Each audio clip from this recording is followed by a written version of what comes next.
Alrighty, how you guys doing today? Um, in today's video, we are going to be talking about basic pawn endings. Um, this pawn ending in particular, with the kings opposed, like this, once again, and the pawn behind the king.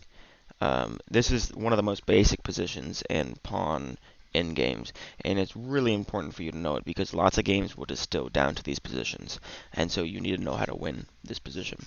So if you haven't already, set up this position on your board that you have or on your computer, and pause the video and try to solve white to win and move. Alrighty, I hope you were able to solve it. Um, these positions, once again, can be tricky for beginners. But the important thing to know is that if you ever reach this position as white, you are winning, no matter whose move it is. Lots of times you'll run into problems in pawn endings like this, where it'll be your opponent's move, and because of that, you will be drawing instead. But you will always be winning. And no matter what move you pick here, if you come backwards, then you're drawing. So we'll go over that. But first, let's just do one of the winning moves. So it will be the same way in either variation, just mirrored. If you went left or right, it just, the same thing on the other side.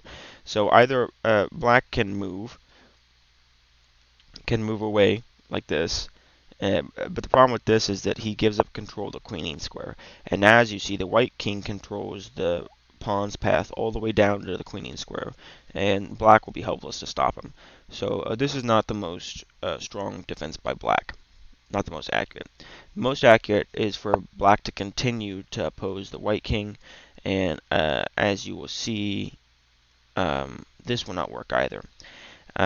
Here, white can advance the pawn, and after, once again, the king could come over, but he would give up control of the queening square. So this is probably the most accurate move. And then after that, this is once again, be careful. So the move here is e7. And this is because the enemy king still has the f7 square. As you can see, all these squares are defended. So he still has f7 that he can play. However, if the situation was a little bit different, this would maybe not be possible. For instance, if somehow we wasted a move in here, let me do a real quick triangulation. Um,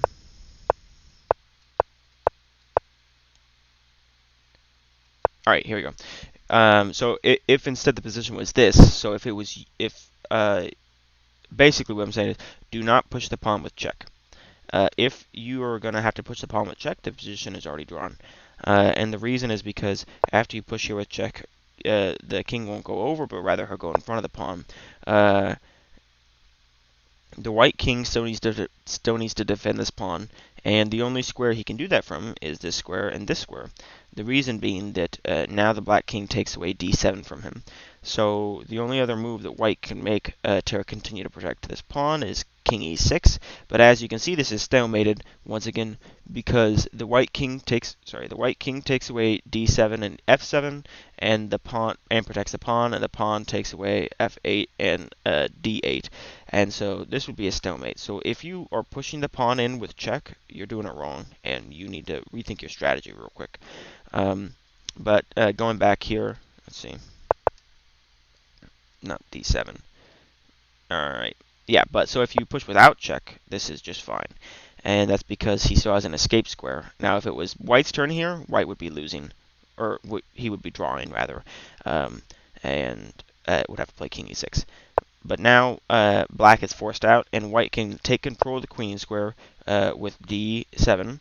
And now black cannot stop him from queening. And if you've watched my other videos on how to checkmate with a queen and a king, then you would know how to win this position eventually as well.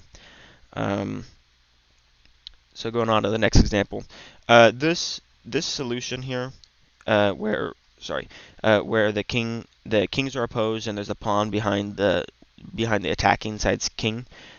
This is once again, like I said, winnable.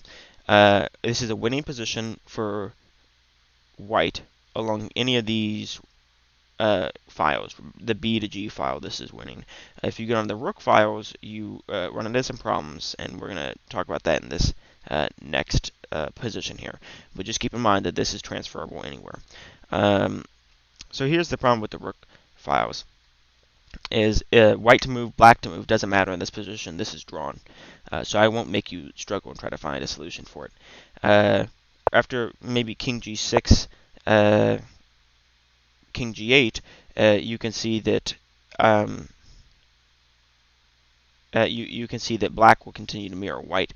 And if you try to solve this solution like we did in the previous example, for instance, h6, then after h8, the problem is that there isn't an I file here. So after you push h7, the king can't escape to the I file, to I7. He will instead be stalemated because he doesn't have I7, and you are taking up all of his squares. So if you have a rook, a general rule of thumb is that if you just have a king and a pawn, and it's a rook pawn, and the opposing king controls the queening square of that rook pawn, then the game is drawn, and that's simply because he can just walk back and forth for all of time. So keep that in mind that rook pawns can get dicey if you're not careful. Um, this is really similar to the first position that we went across, but it's just trying to get you to make the right move here. So set up this position. It's white to move and win, and pause the video and see if you can figure it out.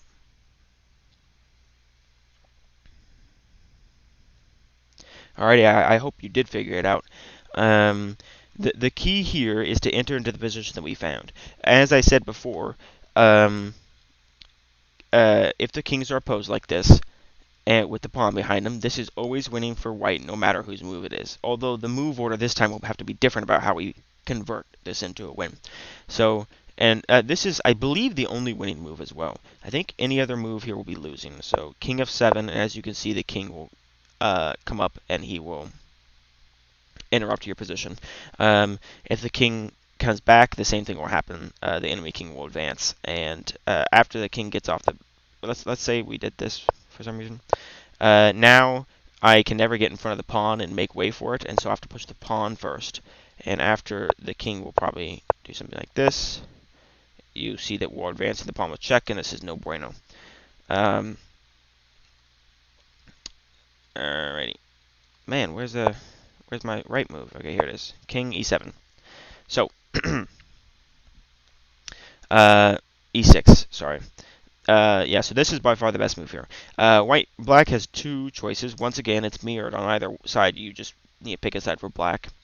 And here's the real point of it, is that whichever side black goes to, he will leave open either the d7 or the f7 square. So if he comes to f8, f7 or d7 is open, and if he comes to d8, then f7 is open. So, and then once again, the white king controls the queening squares here, and he controls this whole line. And so, no matter what the black king does here, the pawn will queen, and then you can mate him using the information that I went over in my queen endgame video just earlier. Alrighty, I hope you learned the video, and I hope you learned something from it. Or I hope you liked the video, and I hope you learned something from it. If you have any questions again about any of these positions, leave it in the comments. I'm going to be going over some more advanced pawn endgames later. And so, yeah, I hope to see you around again.